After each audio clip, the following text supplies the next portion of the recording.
कौन जात है आप? कहार हूँ। कहार को चंद्रवंशी भी बोला जाता है, रवानी बोला जाता है। कि आप जितना गाली देना है दे सकते हैं, आप मुझे जितना टॉर्चर करो मैं सहन करूंगा, लेकिन मैं जातीय जनगणना कराऊंगा पूरे देश में, तेलंगाना के तर्ज पर, और लोगों को न्याय भी दिलवाऊंगा। सिर्फ जनगणना नहीं कराऊंगा, मैं जनता के आबादी के अनुसार भागीदारी भी दूंगा और शोषित, वंचित, दलित, उपेक्षित लोगों को जो है मुख्य धारा में मैं लाऊंगा। हमारे न्याय योद्धा राहुल गांधी जी बहुत पहले से ये उनका वचन था। मोदी जी ने सिर्फ जनगणना की बात कही है, भागीदारी की बात नहीं कही है। मैं कहता हूं डॉक्टर केपी सिंह कि 3 जातियों के लिए अलग व्यवस्था कर दे और हमसे वो मुक्त कर दे, हमें उनसे मुक्त कर दे। हम पुनः राजनीति को छोड़ करके और अपने डॉक्टरी शुरू कर देंगे। हमको डॉक्टर राजनीति करने का कोई शौक नहीं है। हम कांग्रेस के प्रबल दावेदार हैं गोविंदपुर विधानसभा से। मोदी कैबिनेट ने एक बड़ा फैसला लिया है, राष्ट्रीय स्तर पे जो है जातीय जनगणना कराएगी। इसको लेकर के सदन में कई बार आवाज उठाया गया। जब नीतीश कुमार और तेजस्वी यादव की जब सरकार बनी तो उस वक्त जातीय जनगणना बिहार में कराया गया। उसके बाद खूब विरोध हुआ और हर दल वाले ने अपने स्तर से उसका विरोध किया, समर्थन किया। लेकिन इसके बाद मोदी कैबिनेट ने एक बड़ा फैसला लिया है जो पूरे देश भर में जातीय जनगणना कराएगी।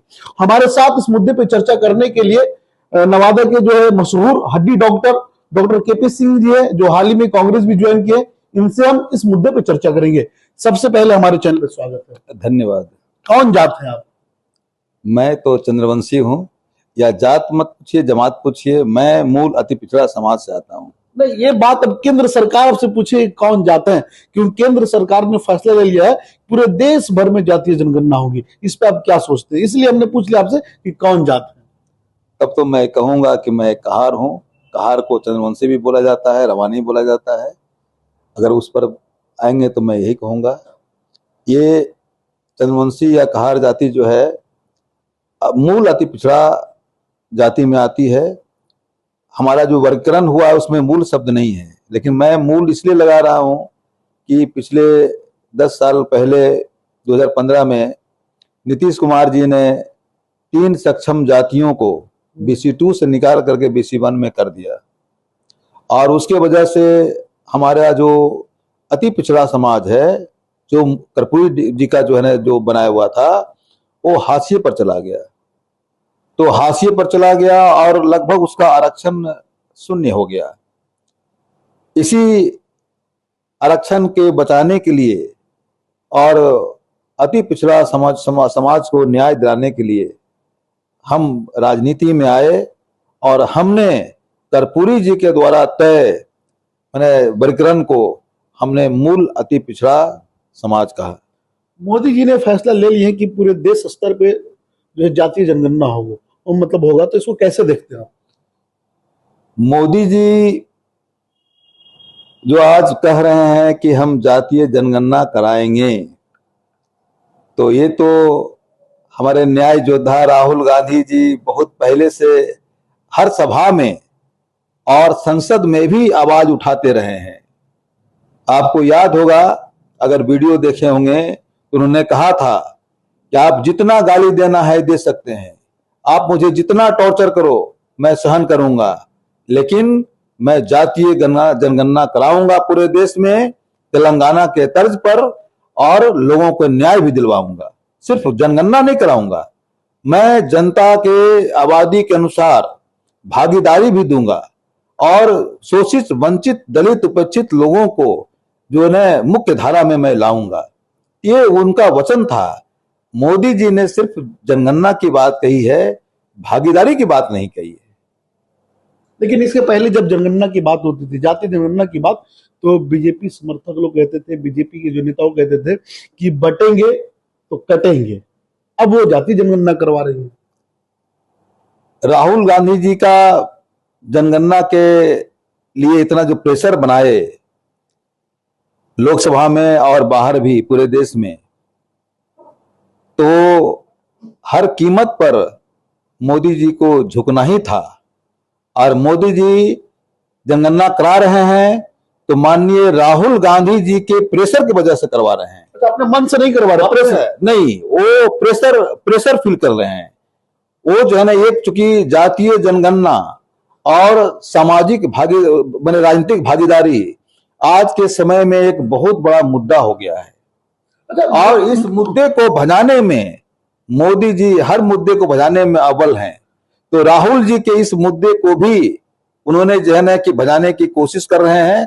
और इसी तहत जो है ना उन्होंने ऐलान किया है कि मैं जातीय जनगणना कराऊंगा। लेकिन सवाल तो ये उठता है कि जातीय जनगणना तो नीतीश बाबू ने भी कराए थे बिहार में, तो क्या उन्होंने अति पिछड़ा समाज को या दलित समाज को उचित भागीदारी दिया? पिछड़े समाज को उचित भागीदारी दिया? नहीं दिया।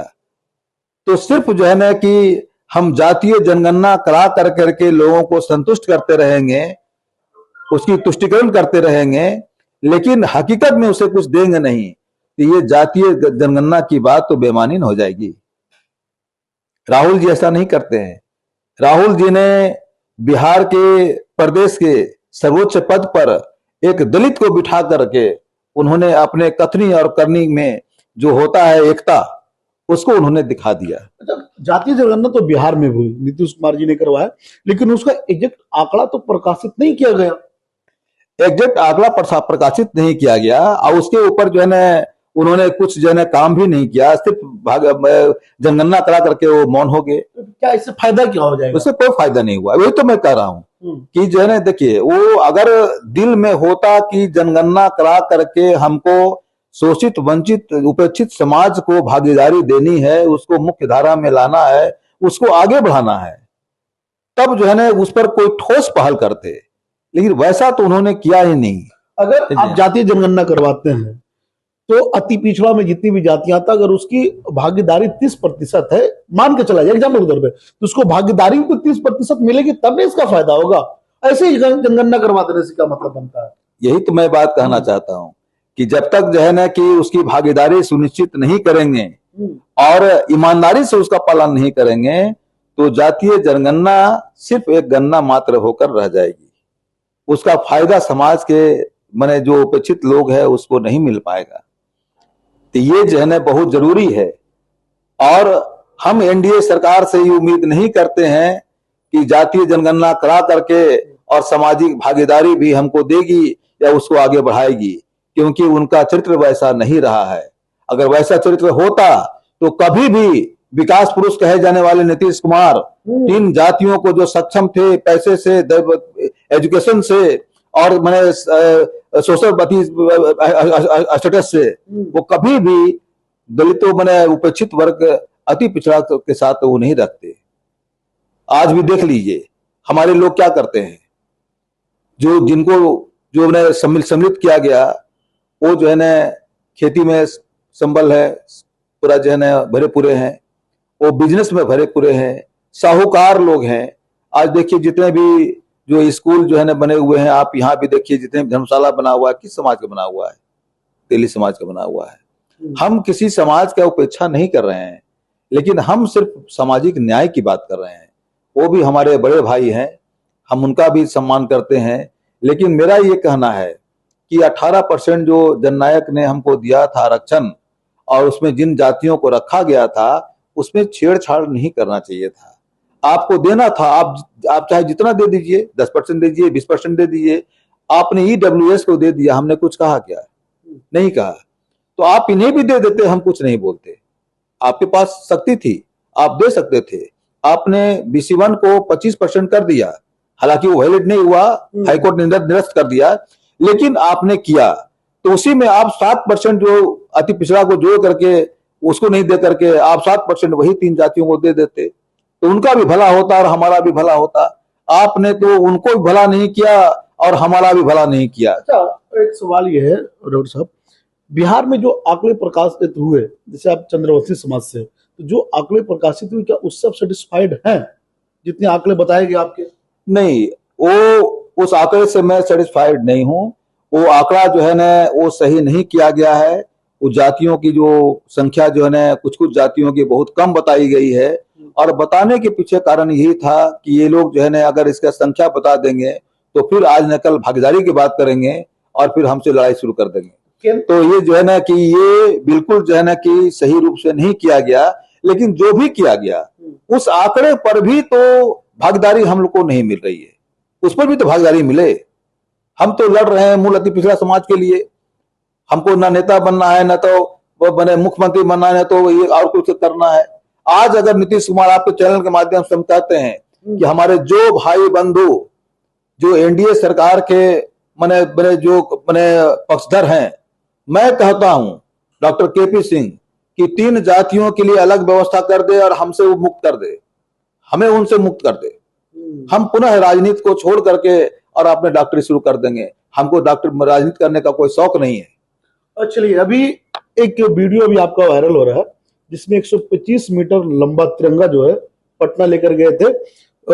कांग्रेस का एक संविधान बचाओ तिरंगा यात्रा था शायद, उसमें तो क्या कहानी है और वीडियो के पीछे क्या कहानी, उसको थोड़ा बताइए।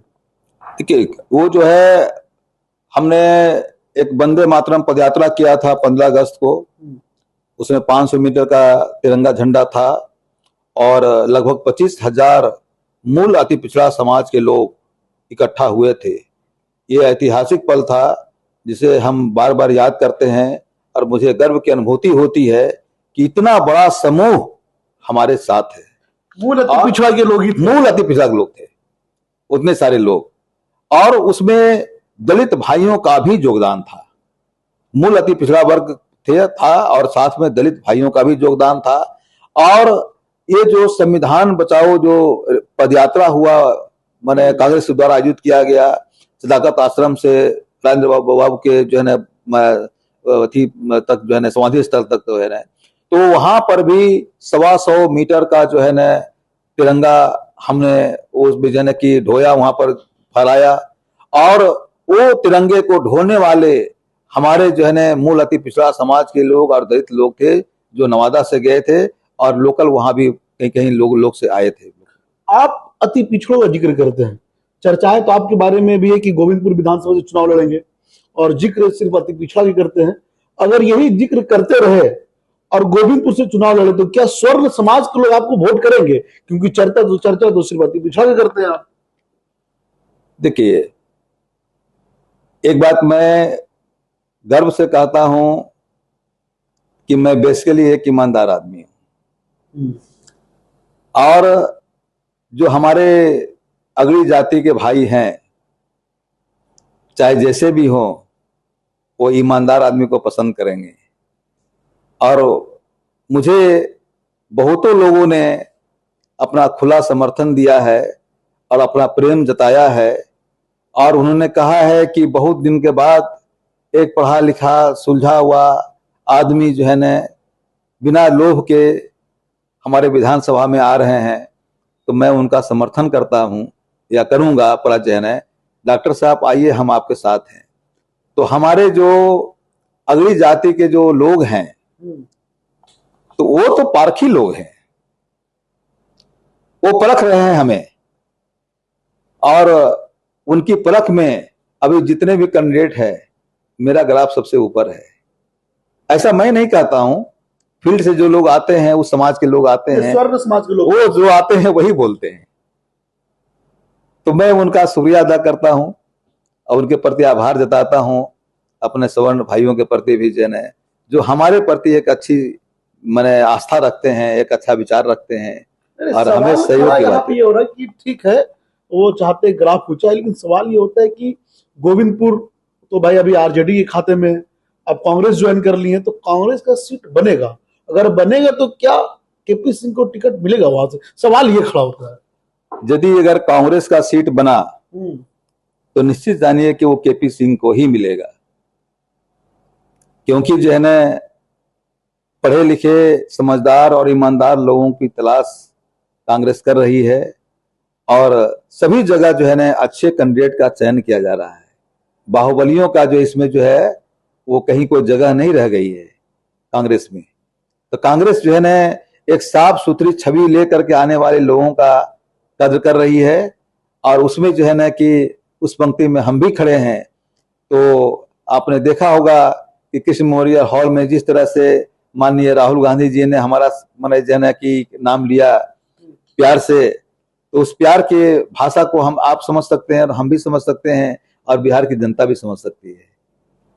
उसी तरह से हमारे जो है राजेश राम जी हैं, बहुत प्रेम से हमको मिलते हैं। कृष्णा लबरू जी भी जो है बहुत प्रेम से मिलते हैं। और उन्होंने जब हमने बायोडाटा सौंपा था तो कृष्णा लबरू जी ने कहा था कि डॉक्टर साहब हमें ऐसे ही लोगों की जरूरत है। तो कहीं ना कहीं कांग्रेस से हिंट मिली है कि टिकट मिल सकता है, ये कह रहे हैं आप। यदि कांग्रेस के पक्ष में गया तो वो सीट मुझे ही, वो मैंने हमें ही मिलेगा। ये मेरा जो है ना एक विश्वास है, आत्मविश्वास है ना। और बाकी तो हम कुछ नहीं कह सकते हैं। चलिए, बहुत बहुत और कुछ कहेंगे? अभी तक का जो मैंने इवेंट जो घटते आया है उसके आधार पर कह सकते हैं कि हम कांग्रेस के प्रबल दावेदार हैं गोविंदपुर विधानसभा से। आजादी के 78 साल हो गए और नवादा जिला का कोई भी जो है ना मैंने 5 विधानसभा से कोई किसी विधानसभा से अति पिछड़ा समाज का बेटा जो है ना विधानसभा नहीं पहुंचा, तो उसको मौका नहीं दिया गया। तो हम चाहे एनडीए हो और चाहे तो महागठबंधन हो, हम दोनों से ये उम्मीद करते हैं कि मूल अति पिछड़ा समाज के बेटा को इस बार जो है ना जगह मिलेगी। और यदि जगह मिलेगी तो हम समझेंगे कि सामाजिक न्याय अब जाग चुका है। अब लोगों को जो है ना अपनी भागीदारी मिलनी शुरू हो गई है और सारे लोग हमसे जो है ना सिर्फ जो है ना वो वोट ही नहीं दिलवाएगा बल्कि विधानसभा में जगह देने की ही बात मैंने सोच रहा है। मतलब मोटा मोटी जातीय जनगणना का बेनिफिट मिलना शुरू हो जाएगा। जी जी। चलिए, हमारी बातचीत आपको कैसे लगी? अपनी प्रतिक्रिया हमारे कमेंट बॉक्स में दे। आप देख रहे थे द एक्टिविस्ट।